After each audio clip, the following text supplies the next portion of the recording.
દર્શક મિત્રો, છેલ્લા ઘણા દિવસોથી શહેર દુર્ગંધને હવાલે છે।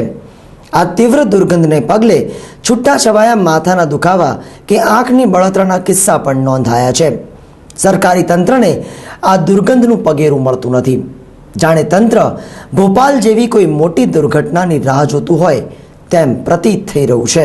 ગત તારીખ 27 માર્ચની મોડી સાંજે આખા વડોદરા શહેરમાં ગેસની તીવ્ર દુર્ગંધ ફેલાઈ ગઈ અને શહેરીજનોના જીવ પડીકે બંધાઈ ગયા હતા।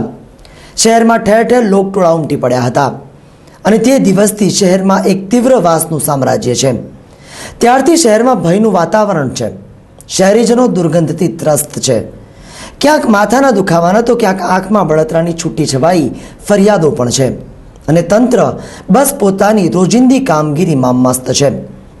ગુજરાતના પ્રદૂષણ નિયંત્રણ બોર્ડ અને ફાયર બ્રિગેડને જિલ્લા સમાહર્તાએ દુર્ગંધનું મૂળ શોધવા સૂચના આપી દીધી છે, પણ તંત્ર ક્યાંક ઓછા તાપમાન તો ક્યાંક ઓછા પવનનું કારણ આગળ ધરી મૂળ સુધી પહોંચતું નથી અથવા પહોંચવા માંગતું નથી।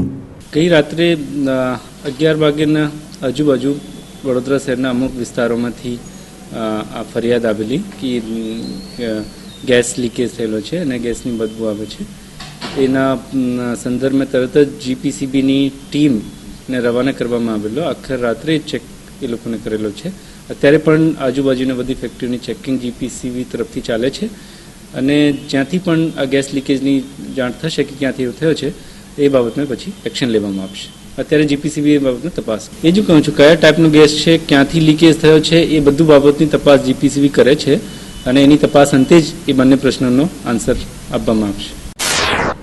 27 માર્ચની રાતે ફાયર ઓફિસરે મીડિયાને જણાવ્યું હતું કે ટૂંક સમયમાં જ કયો ગેસ ગળતર થયો છે તે શોધી કાઢવામાં આવશે, પરંતુ આજ દિન સુધી ફાયર બ્રિગેડની 6 ટીમ, પ્રદૂષણ બોર્ડની ટીમ, વડોદરા ગેસ લિમિટેડ અને નંદનવન ગેસ ડિપાર્ટમેન્ટની ટીમને સાથે મળીને પણ એ માહિતી નથી મળી કે કયો ગેસ ગળતર થયો હતો। આવો જોઈએ 27મીની રાત્રે મીડિયા સાથે ફાયર ઓફિસર ઓમ જાડેજાએ શું વાત કરી હતી। 1.5-2 કલાકથી વડોદરા ફાયર બ્રિગેડના કંટ્રોલ રૂમ પર અલગ અલગ વિસ્તારોમાં ગેસ લીકેજ છે તેવી માહિતી મળતા વડોદરા શહેરની અંદરના 6 ફાયર સ્ટેશનો પરથી 6 ટીમો બનાવીને અલગ અલગ વિસ્તારોની અંદર સર્ચ ઓપરેશન હાથે ધરાયું છે। પ્રથમ દ્રષ્ટિએ જાણવા મળ્યું છે કે કોઈ આ ટોક્સિક કે એવો ફ્લેમેબલ ગેસ નથી।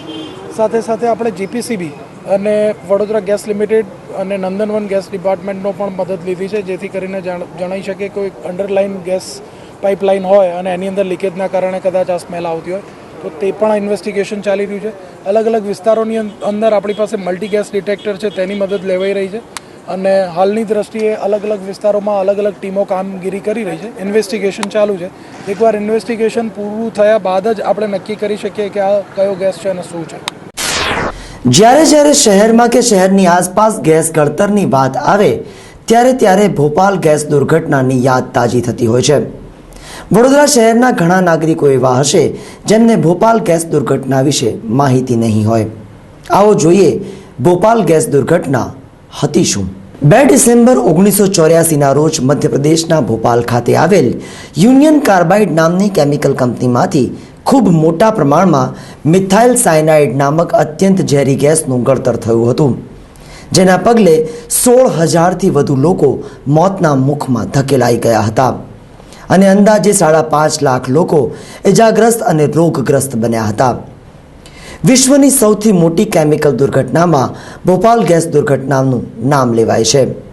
ત્યારે દેશમાં ક્યાંય પણ ગેસ ગળતરની ઘટના બને તો તરત જ સ્મૃતિપટ પર ભોપાલની માસૂમ પ્રજાની લાશોના દ્રશ્યો છવાઈ જાય છે।